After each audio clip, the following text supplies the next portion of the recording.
आप सभी का स्वागत है। आज हम आधुनिक काल हिंदी साहित्य का इतिहास के अंतर्गत जो आधुनिक काल है उसका जो प्रथम काल है भारतेंदु युग, उसके कुछ प्रश्नों पर बात करने वाले हैं। शुरू करते हैं। पहला प्रश्न देखेंगे, भारतेंदु युग को पुनर्जागरण काल नाम किस विद्वान ने दिया? भारतेंदु युग को पुनर्जागरण काल नाम किस विद्वान ने दिया? विकल्प हैं आचार्य रामचंद्र शुक्ल, आचार्य हजारी प्रसाद द्विवेदी, डॉक्टर नगेंद्र, राम कुमार वर्मा। तो आपका इसका सही उत्तर है डॉक्टर नगेंद्र। डॉक्टर नगेंद्र ने भारतेंदु युग को पुनर्जागरण काल और द्विवेदी युग को जागरण सुधार काल नाम दिया। तो पुनर्जागरण काल नाम देने वाले कौन हैं? डॉक्टर नगेंद्र। हमें यह भी ध्यान रखना है कि भारतेंदु युग को पुनर्जागरण काल कहा जाता है और ये नाम जो दिया वो डॉक्टर नगेंद्र ने दिया। इसके आगे हम जब द्विवेदी युग पढ़ेंगे तो द्विवेदी युग का भी एक नाम वो है जागरण सुधार काल और वो नाम दिया डॉक्टर नगेंद्र ने। तो दोनों ही नाम डॉक्टर नगेंद्र की देन है। ऐसे प्रश्न कई बार परीक्षाओं में पूछे भी गए हैं। अगला प्रश्न देखेंगे, प्रश्न संख्या 2। निम्नलिखित में से भारतेंदु युग की विशेषता नहीं है। निम्नलिखित में से भारतेंदु युग की विशेषता नहीं है। विकल्प हैं देशभक्ति की भावना, समस्या पूर्ति, काव्य की भाषा खड़ी बोली, हास्य व्यंग्य। 4 विशेषताएं हैं। तो इनमें से भारतेंदु युग की विशेषता कौन सी नहीं है? देशभक्ति की भावना है, समस्या पूर्ति भी करते थे, लेकिन काव्य की भाषा जो खड़ी बोली है वो नहीं थी। तो इनमें से आपका जो उत्तर रहेगा वो है तीसरा विकल्प, काव्य की भाषा खड़ी बोली नहीं। भारतेंदु युग में काव्य की भाषा ब्रज थी और द्विवेदी युग में बाद में काव्य की भाषा भी खड़ी बोली बन गई थी। लेकिन यहाँ पर जो हमारा उत्तर है वो तीसरा रहेगा और हास्य व्यंग्य भी भारतेंदु युग की विशेषता रही है। अगला प्रश्न देखेंगे, प्रश्न संख्या 3।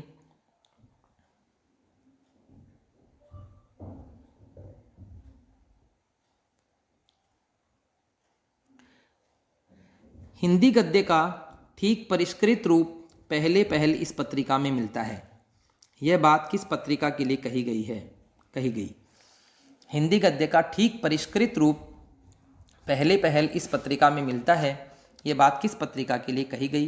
विकल्प हैं सरस्वती, हरिश्चंद्र चंद्रिका, कवि वचन सुधा, बाल बोधिनी। तो 4 पत्रिकाएं हैं, उनमें से हिंदी गद्य का ठीक परिष्कृत रूप कौन सी पत्रिका में मिलता है ये आपको बताना है और इसका आपका सही उत्तर हो जाएगा हरिश्चंद्र चंद्रिका।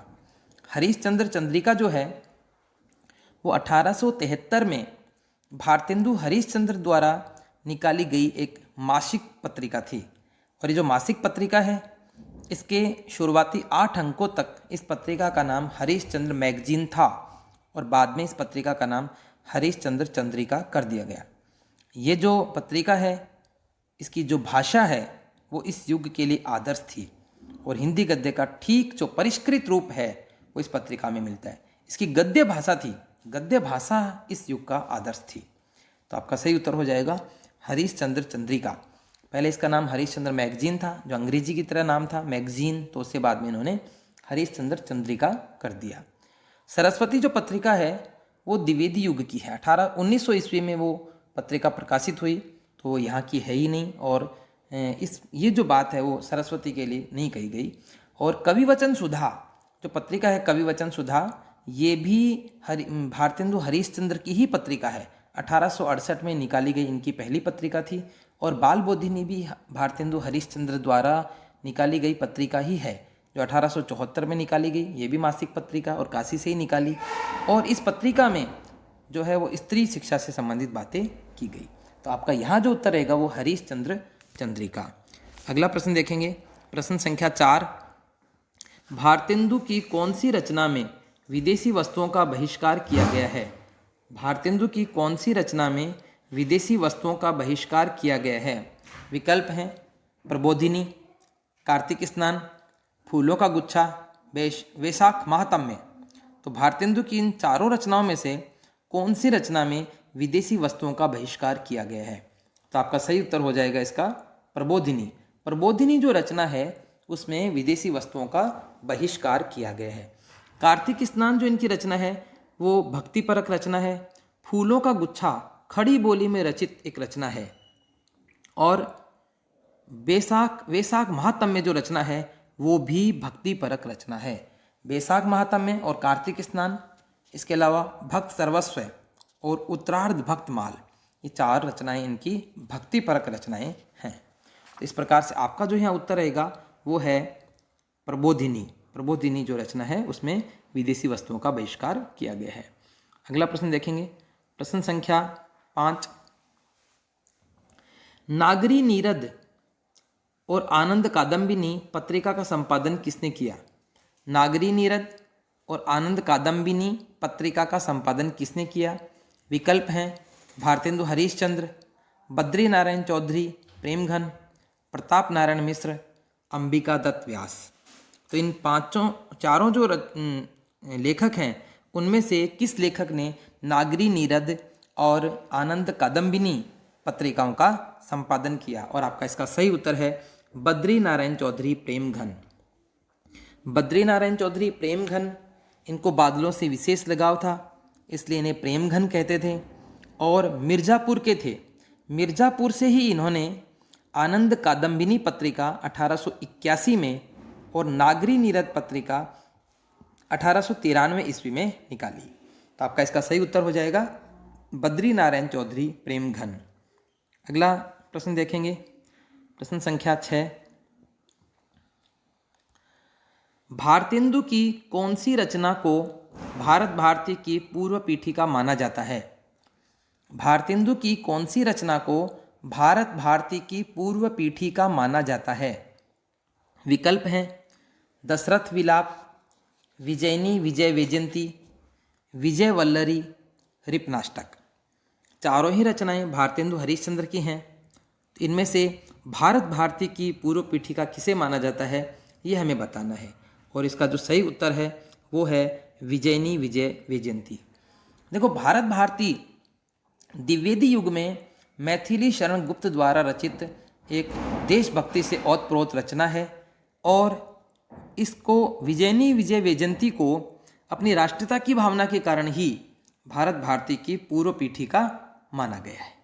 तो आपका सही उत्तर हो जाएगा इसमें विकल्प जो दूसरा है विजयनी विजय वैजयंती। अगला प्रश्न देखेंगे, प्रश्न संख्या 7। कौन सी रचना बद्री नारायण चौधरी प्रेमघन की नहीं है? कौन सी रचना बद्री नारायण चौधरी प्रेमघन की नहीं है? विकल्प हैं जीर्ण जनपद, आनंद अरुणोदय, मन की लहर, हार्दिक हर्षादर्श। तो इनमें से इन चारों रचनाओं में से 3 रचनाएं तो बद्री नारायण चौधरी प्रेमघन की हैं और एक नहीं है। तो एक नहीं है वो बतानी है। तो वो जीर्ण जनपद, आनंद अरुणोदय और हार्दिक हर्षादर्श, ये तीनों रचनाएं बद्री नारायण चौधरी प्रेमघन की हैं। मन की लहर जो रचना है ये बद्री नारायण चौधरी प्रेमघन की नहीं है, और ये किसने लिखी थी? मन की लहर जो है वो प्रताप नारायण मिश्र, प्रताप नारायण मिश्र की लिखी हुई रचना है मन की लहर, जिसमें बाल विधवा की करुण दशा का वर्णन किया गया है। एक पंक्ति भी इसकी प्रसिद्ध है, कौन करे जो नहीं कसकत सुनी विपत्ति बाल विधवन की। तो ये मन की लहर रचना प्रताप नारायण मिश्र ने लिखी, बद्री नारायण चौधरी प्रेमघन ने नहीं। तो आपका उत्तर हो जाएगा यहाँ पर मन की लहर। अगला प्रश्न देखेंगे, प्रश्न संख्या 8। भारतेंदु की कौन सी रचना खड़ी बोली में लिखी गई है? देखो, भारतेंदु युग जो है उसमें अधिकतर जो रचनाएं हैं वो ब्रज भाषा में लिखी गई। अधिकतर जो रचनाएं हैं वो ब्रज भाषा में लिखी गई, क्योंकि काव्य की भाषा इस समय ब्रज थी और गद्य की भाषा खड़ी बोली। तो उस समय कोई बहुत कम रचनाएं थी जो खड़ी बोली में लिखी जाती थी। तो यहाँ पे प्रश्न है भारतेंदु की कौन सी रचना खड़ी बोली में लिखी गई है? विकल्प हैं फूलों का गुच्छा, प्रबोधिनी, भारत भिक्षा, कार्तिक स्नान। फूलों का गुच्छा, प्रबोधिनी, भारत भिक्षा, कार्तिक स्नान, इन चारों रचनाओं में से कौन सी खड़ी बोली में लिखी गई? और अपने सही उत्तर है इसका फूलों का गुच्छा। देखो, भारतेंदु की एक फूलों का गुच्छा और एक दशरथ विलाप 2 रचनाएं हैं जो खड़ी बोली में लिखी गई है। प्रबोधिनी रचना जिसमें हम बात कर रहे थे ये ब्रजभाषा में ही है और इसमें विदेशी वस्तुओं का बहिष्कार किया गया है। भारत भिक्षा जो रचना है वो राजभक्ति परक है और कार्तिक स्नान जो है वो भक्ति परक रचना है। इस प्रकार से अलग अलग विषय वस्तु इन रचनाओं की है, लेकिन खड़ी बोली में जो लिखी गई रचना है वो है फूलों का गुच्छा। और फूलों का गुच्छा के अलावा एक और रचना है दशरथ विलाप, वो भी खड़ी बोली में लिखी गई है। अगला प्रश्न देखेंगे, प्रश्न संख्या 9। भारतेंदु युग के किस कवि ने बिहारी के दोहों का कुंडलिया छंद में विस्तार किया? भारतेंदु युग के किस कवि ने बिहारी के दोहों का कुंडलिया छंद में विस्तार किया? यानी बिहारी के जो दोहे थे उनको, उन्हीं दोहों को उन्होंने कुंडलिया छंद बना दिया। तो ऐसे कौन से व्यक्ति थे? विकल्प हैं ठाकुर जगमोहन सिंह, अंबिका दत्त व्यास, प्रताप नारायण मिश्र, राधाचरण गोस्वामी। तो बिहारी के दोहों का कुंडलिया छंद में विस्तार करने वाले व्यक्ति कौन थे? तो आपका इसका सही उत्तर है अंबिका दत्त व्यास। अंबिका दत्त व्यास जो हैं वो उन्होंने बिहारी के दोहों का कुंडलिया छंद में विस्तार बिहारी विहार नाम से किया। तो आपका इसका सही उत्तर हो जाएगा दूसरा विकल्प अंबिका दत्त व्यास। बिहारी विहार के नाम से इन्होंने बिहारी के दोहों का कुंडलिया छंद में विस्तार किया। अगला प्रश्न देखेंगे, प्रश्न संख्या 10।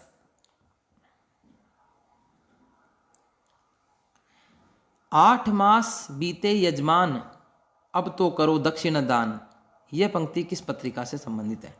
देखो, 8 मास बीते यजमान अब तो करो दक्षिणा दान, यह पंक्ति किस पत्रिका से संबंधित है? और विकल्प हैं नागरी नीरद, सरस्वती, कवि वचन सुधा, ब्राह्मण। तो इसका आपको बताना है कि ये जो पंक्ति है ये कौन सी पत्रिका से संबंधित है। 8 मास बीते यजमान अब तो करो दक्षिणा दान, और इसका सही उत्तर है आपका ब्राह्मण पत्रिका। ये ब्राह्मण पत्रिका जो है ये आपका सही उत्तर है इसका। तो ब्राह्मण पत्रिका जो है इसके पाठकों द्वारा ग्राहकों द्वारा चंदा नहीं देने पर, ब्राह्मण पत्रिका के ग्राहकों द्वारा चंदा नहीं देने पर जो इसके संपादक थे प्रताप नारायण मिश्र, उन्होंने ये पंक्ति उसके मुख पृष्ठ पर लिखी, जिससे याचना की गई कि ये अब है आपको इसका चंदा जमा कराना चाहिए। और वो पत्रिका थी ब्राह्मण और इसके संपादक प्रताप नारायण मिश्र। तो प्रताप नारायण मिश्र ने ब्राह्मण पत्रिका के ग्राहकों से चंदा मांगने के लिए ये पंक्ति उसके ऊपर लिखी, 8 मास बीते यजमान अब तो करो दक्षिणा दान। तो ये जो बात है ये ब्राह्मण पत्रिका से संबंधित है। और ब्राह्मण पत्रिका जो है ये 1883 ईस्वी में ये कानपुर से निकाली गई और इसके संपादक प्रताप नारायण मिश्र थे। अगला प्रश्न देखेंगे, प्रश्न संख्या 11 है। किस कवि को भारतेंदु युग और द्विवेदी युग के बीच की कड़ी माना जाता है? किस कवि को भारतेंदु युग और द्विवेदी युग के बीच की कड़ी माना जाता है? यानी वो भारतेंदु युग के अंतिम समय में और द्विवेदी युग के शुरुआती समय के बीच में से वो आए हैं। विकल्प हैं राधा कृष्ण दास, बालकृष्ण भट्ट, बाल मुकुंद गुप्त और अंबिका दत्त व्यास। तो 4 आपके पास विकल्प हैं। इनमें से कौन से व्यक्ति हैं जो भारतेंदु और द्विवेदी युग के बीच की कड़ी माने जाते हैं? और इसका सही उत्तर है आपका बाल मुकुंद गुप्त। बाल मुकुंद गुप्त जिन्होंने शिव शंभू के चिट्ठे नाम से जो एक इनकी गद्य रचना है, शिव शंभू के चिट्ठे व्यंग्यात्मक लेख हैं और लॉर्ड कर्जन की नीतियों पर उसमें प्रहार किया गया है और बहुत ही प्रसिद्ध रहे हैं वो शिव शंभू के चिट्ठे। अगला प्रश्न देखेंगे, प्रश्न संख्या 12 है।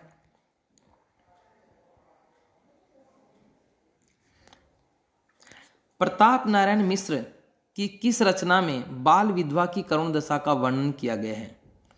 प्रताप नारायण मिश्र की किस रचना में बाल विधवा की करुण दशा का वर्णन किया गया है? विकल्प हैं प्रेम पुष्पावली, लोकोक्ति शतक, मन की लहर, श्रृंगार विलास। तो बाल विधवा की करुण दशा का वर्णन किया गया है और वो रचना है मन की लहर। अभी हम बात ही कर रहे थे मन की लहर रचना जो प्रताप नारायण मिश्र ने लिखी, और इसमें एक पंक्ति भी लिखी, कौन करे जो नहीं कसकत सुनी विपत्ति बाल विधवन की, कि बाल विधवा की जो विपत्ति है उसको देखकर किसका कलेजा नहीं कस सकता, दुखी होता। तो ये पंक्ति भी लिखी। तो बाल विधवा की करुण दशा का वर्णन किया गया मन की लहर रचना में। अगला प्रश्न देखेंगे, प्रश्न संख्या 13 है।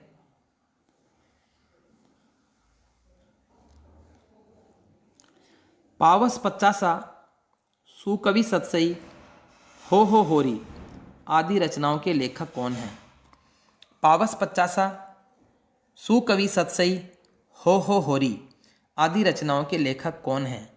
विकल्प हैं अंबिका दत्त व्यास, ठाकुर जगमोहन सिंह, राधाचरण गोस्वामी, बद्री नारायण चौधरी प्रेमघन। तो पावस पचासा, सुकवि सतसई, हो होरी इन रचनाओं के लेखक हैं अंबिका दत्त व्यास। अंबिका दत्त व्यास जो पीयूष प्रवाह पत्रिका निकालते थे और इनकी जो प्रमुख रचनाएं हैं उनमें पावस पचासा, सुकवि सतसई, हो होरी, कंस वध जो खड़ी बोली में लिखी गई अपूर्ण रचना है, बिहारी विहार जो बिहारी के दोहों का कुंडलीय छंद में विस्तार है। इस प्रकार की इनकी रचनाएं प्रसिद्ध हैं। तो इसका आपका उत्तर रहेगा अंबिका दत्त व्यास। अगला प्रश्न देखेंगे, प्रश्न संख्या 14। भारतेंदु युग के किस लेखक ने वृंदावन से भारतेंदु नामक पत्र निकाला? देखो, भारतेंदु युग के किस लेखक ने वृंदावन से भारतेंदु नामक पत्र निकाला? विकल्प हैं बालकृष्ण भट्ट, राधाचरण गोस्वामी, राधा कृष्ण दास, भारतेंदु हरिश्चंद्र। तो आपके इन चारों विकल्पों में से बताना है कि वृंदावन से भारतेंदु नामक पत्र किसने निकाला, और उसका सही उत्तर है राधाचरण गोस्वामी। राधाचरण गोस्वामी हैं, इन्होंने 1883 ईस्वी में वृंदावन से भारतेंदु नामक पत्र निकाला। अगला प्रश्न देखेंगे, प्रश्न संख्या 15। बालकृष्ण भट्ट द्वारा हिंदी प्रदीप पत्रिका का प्रकाशन कहाँ से किया गया? बालकृष्ण भट्ट द्वारा हिंदी प्रदीप पत्रिका का प्रकाशन कहाँ से किया गया? ये आपका प्रश्न है। विकल्प हैं काशी, कोलकाता, इलाहाबाद, वृंदावन। तो बालकृष्ण भट्ट ने एक पत्रिका निकाल दी थी हिंदी प्रदीप 1877 में। उस पत्रिका का प्रकाशन कहाँ से किया गया? तो आपके जो विकल्प हैं काशी, कोलकाता, इलाहाबाद, वृंदावन। इसका सही उत्तर है इलाहाबाद। इलाहाबाद से इन्होंने इस पत्रिका को निकाला और ये मासिक पत्रिका थी हिंदी प्रदीप। अगला प्रश्न देखेंगे, प्रश्न संख्या 16 है।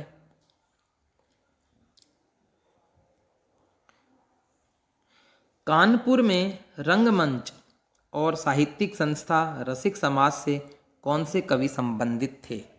कानपुर में रंगमंच और एक साहित्यिक संस्था थी रसिक समाज से कौन से कवि जुड़े हुए थे? बद्री नारायण चौधरी प्रेमघन, प्रताप नारायण मिश्र, ठाकुर जगमोहन सिंह, अंबिका दत्त व्यास।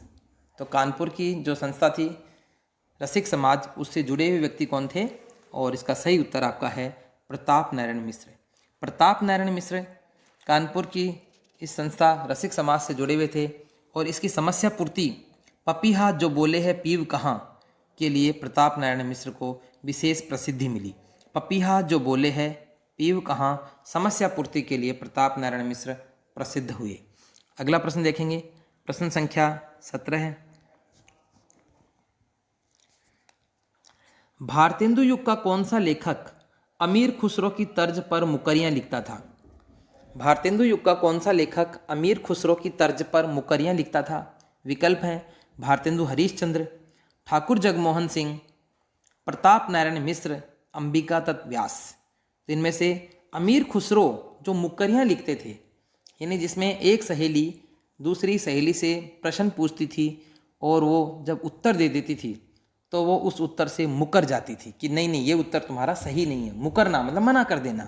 और फिर वो एक दूसरा उत्तर बताती थी जिसमें से एक उत्तर हमेशा साजन होता था। इसी तरह से उन्हीं की तर्ज पर मुकरियाँ लिखने वाले व्यक्ति कौन थे? तो इसका आपका सही उत्तर है भारतेंदु हरिश्चंद्र। भारतेंदु हरीशचंद्र अमीर खुसरो की तर्ज पर मुकरियां लिखते थे। अगला प्रश्न देखेंगे, प्रश्न संख्या 18। भारतेंदु युग का कौन सा लेखक उर्दू में अब्र नाम से लिखा करता था? भारतेंदु युग का कौन सा लेखक उर्दू में अब्र नाम से लिखा करता था? विकल्प हैं भारतेंदु हरीशचंद्र, बद्री नारायण चौधरी प्रेमघन, प्रताप नारायण मिश्र, राधा चरण गोस्वामी। तो भारतेंदु युग का कौन सा लेखक उर्दू में अब्र नाम से लिखता था? और इसका आपका सही उत्तर है बद्री नारायण चौधरी प्रेमघन। बद्री नारायण चौधरी प्रेमघन उर्दू में अब्र नाम से लिखते थे, जबकि और भारतेंदु हरीशचंद्र जो हैं, भारतेंदु हरीशचंद्र भी उर्दू में रसा नाम से लिखा करते थे, उर्दू में रसा नाम से लिखते थे, जबकि बद्री नारायण चौधरी प्रेमघन अब्र नाम से लिखते थे। अगला प्रश्न देखेंगे, प्रश्न संख्या 19। किस लेखक ने साहित्य को जन समूह के हृदय का विकास कहा? किस लेखक ने साहित्य को जन समूह के हृदय का विकास कहा? विकल्प हैं भारतेंदु हरीशचंद्र, राधा कृष्ण दास, राधा चरण गोस्वामी, बालकृष्ण भट्ट। तो किस लेखक ने साहित्य को जन समूह के हृदय का विकास कहा? और इसका आपका सही उत्तर है बालकृष्ण भट्ट। बालकृष्ण भट्ट जो हैं, इन्होंने साहित्य को जन समूह के हृदय का विकास कहा। साहित्य को जन समूह के हृदय का विकास कहने वाले व्यक्ति कौन थे? बालकृष्ण भट्ट, जो हिंदी प्रदीप पत्रिका निकालते थे। अगला प्रश्न देखेंगे, प्रश्न संख्या 20। निज भाषा उन्नति अहे सब उन्नति को मूल पंक्तियों के रचयिता हैं। तो देखो, निज भाषा उन्नति अहे सब उन्नति को मूल पंक्तियों के रचयिता हैं। विकल्प देखेंगे भारतेंदु हरीशचंद्र, प्रताप नारायण मिश्र, राधा कृष्ण दास, ठाकुर जगमोहन सिंह। तो इन पंक्तियों के रचयिता कौन हैं? और इसका सही उत्तर है आपका भारतेंदु हरीशचंद्र। भारतेंदु हरीशचंद्र ने कहा, निज भाषा उन्नति है सब उन्नति को मूल, बिनु निज भाषा ज्ञान के मिटे न हिय के सूल। और राष्ट्रभाषा जो है हिंदी, उसकी प्रशंसा में इन्होंने पंक्ति लिखी है। अपनी भाषा में ही अपने हृदय की जो इच्छाएं हैं वो व्यक्त की जा सकती हैं। अगला प्रश्न देखेंगे, प्रश्न संख्या 21।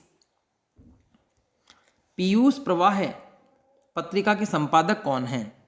पीयूष प्रवाह पत्रिका के संपादक कौन हैं? विकल्प हैं ठाकुर जगमोहन सिंह, अंबिका दत्त व्यास, राधा चरण गोस्वामी और राधा कृष्ण दास। तो पीयूष प्रवाह जो पत्रिका है उसके संपादक कौन हैं? और इसका सही उत्तर है अंबिका दत्त व्यास। अंबिका दत्त व्यास ने पीयूष प्रवाह पत्रिका निकाली। इसमें जो ठाकुर जगमोहन सिंह हैं, ये मध्य प्रदेश की विजयगढ़ रियासत के राजकुमार थे। मध्य प्रदेश की विजयगढ़ रियासत के राजकुमार थे। राधा चरण गोस्वामी, जिन्होंने वृंदावन से भारतेंदु नामक पत्र निकाला, वो राधा कृष्ण दास भारतेंदु हरीशचंद्र के फुफेरे भाई थे।